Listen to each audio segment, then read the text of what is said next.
Hi, I'm Jake Martin from Cobalt Boats. Today I want to talk to you about the R33.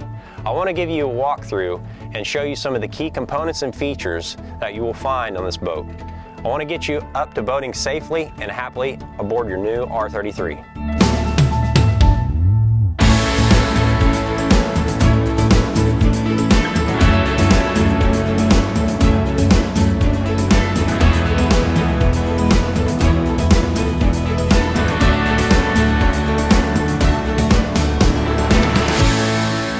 So the first thing I do when I get on the boat is I want to turn the battery switches on. You'll find them right here. This is where all of your breakers are located, your jump studs, and your battery switches. Turn the battery switches to the on position. With these switches, you are able to have the feature to combine the batteries together. This might come in handy if you're running low on voltage. If your boat is optioned with shore power, you'll find the connection right here in this aft console. One thing I do want to mention though is if you are plugging into shore power, make sure that you plug into the boat first. Don't be handling a live cable over the water. Also, you will need your breaker on right here. It's at the back side of the aft console. You will find 3 more in the cabin that you will need to have on as well. Shore power supplies electricity to the outlet in the cabin, one in the galley, as well as the battery chargers on this boat. Now here, you'll see an optional 12-volt powered grill. This runs on battery power, which can be charged by shore power. A good practice to get into before you start your boating day is to come back to the engine compartment and do a visual inspection. And make sure you're not taking on any water, you're leaking any fluids into the bilge. One thing I do want to mention is that our bilge pumps are wired directly to the battery. So you will always have 12 volts to it no matter what. Even if your battery switches are off, it will still pump water out of the bilge. Check your engine oil. Make sure it's up to the proper level. Make sure your power steering fluid is topped off. This boat right here is actually equipped with an automatic fire extinguisher. You want to make sure that's properly charged. Yep. Now, this boat is powered with Mercruiser. If your boat is powered with Volvo, you will need to make sure to pull the easy drain plunger up and put the pin in before you start your day. Okay, so you found yourself at the helm, you're about ready to go out and start boating. What you want to do first and foremost, and good practice to get into, is turn on your bilge blower.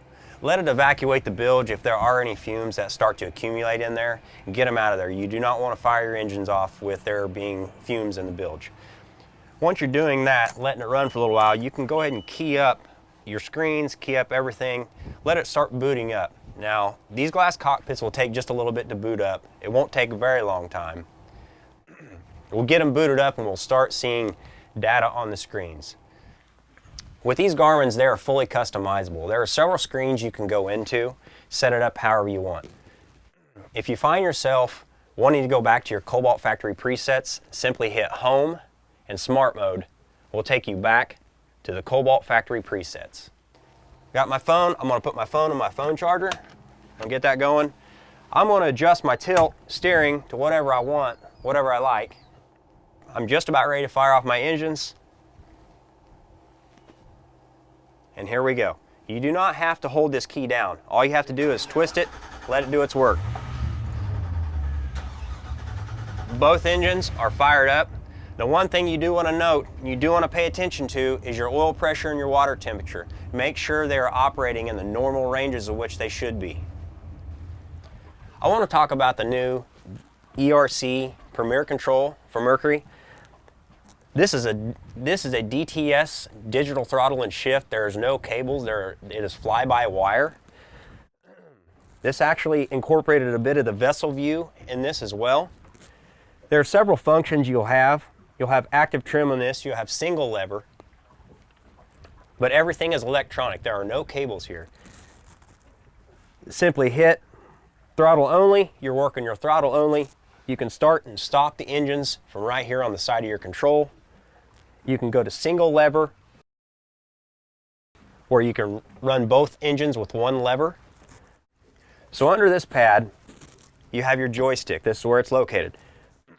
With this joystick, You can dock a boat very easily. You can spin a boat on its axis. You can go complete sideways, straight back, whichever direction you need to go. This joystick will accommodate you to help you ease the boat in docking or maneuvering the boat around. There are similar features on Volvo as well. Underneath here is my safety lanyard.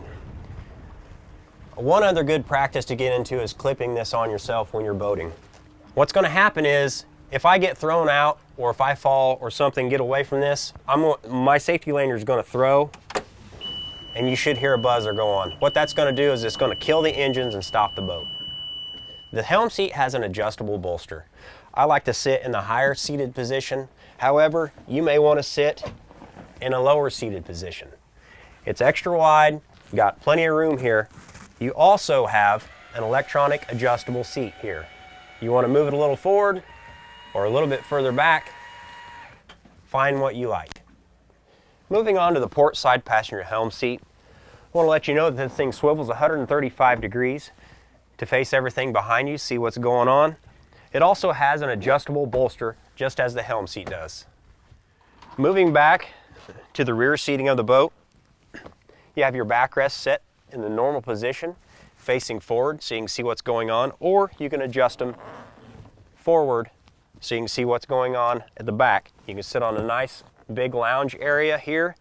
If you want to get a little closer to the back of the boat, a little bit more of the action, simply flip up your rumble seat,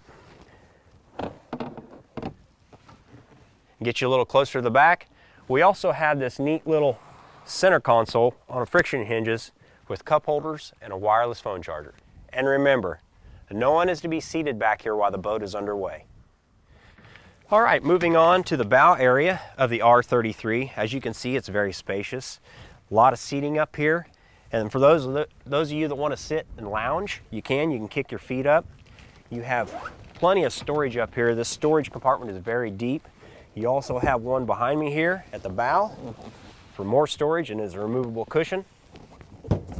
You have access to your windlass, as well as 8 cup holders total, 2 phone chargers, 1 per side, nice sturdy stainless handles on both sides, as well as flip down armrests. I would also like to note you can get a bow filler cushion for this set, as well as a table base mount.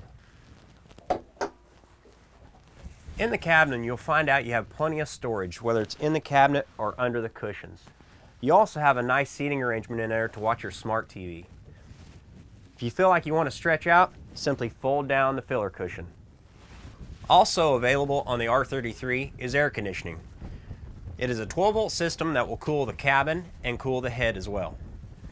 Moving over to the head side, you'll find you have plenty of space in here. You can either get a pump out porta potty or a vacuum flush head. You have a trash can receptacle, a faucet, water pressure switch, and a water tank monitor to monitor the 25 gallons of fresh water that you have on board. And like I mentioned before, if you get the AC, you will have AC in the head as well. Onto the hardtop, I want to let you know a little bit about it. It is infused with carbon fiber to add rigidity with not adding a lot of weight. You also have this powered anchor light, and also as an option, this powered awning.